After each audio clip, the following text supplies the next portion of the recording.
tools ang ating kailangan. Yan. So ang pagkabit nito sa ibabaw, higpitan yan dyan dito sa ibabaw at saka sa ilalim ang daan ng alternator kasi masikip dito eh, masikip dyan. So sa ilalim ang dukat nito, dito sa ilalim yan. Okay, so this one is 2003 Holden Cruise. Ito yung tools na kailangan natin ngayon. Yan, bagong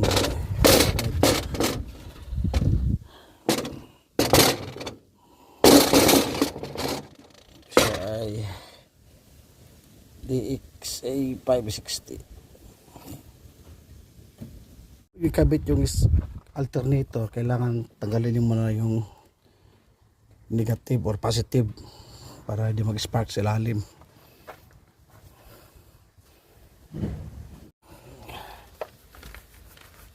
Pasok.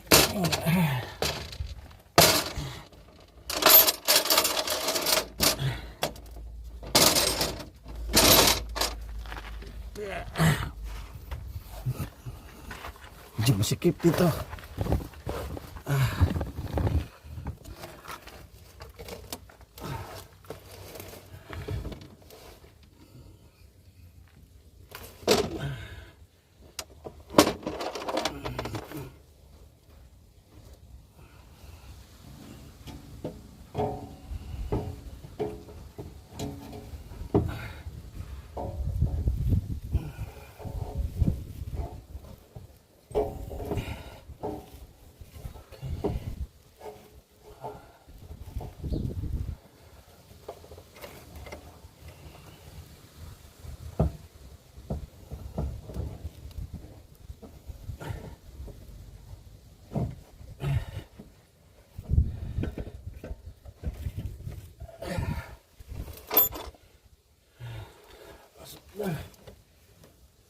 Okay.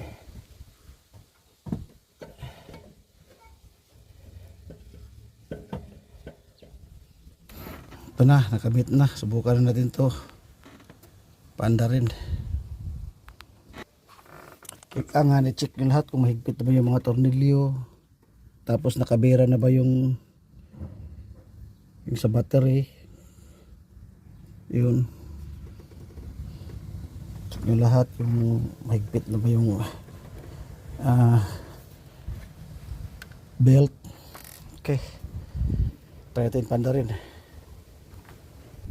Balik natin yung battery.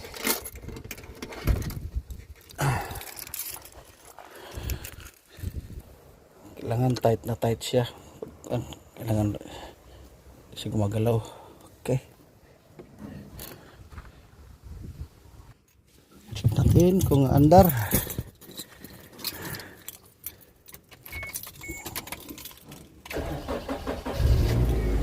Ayos.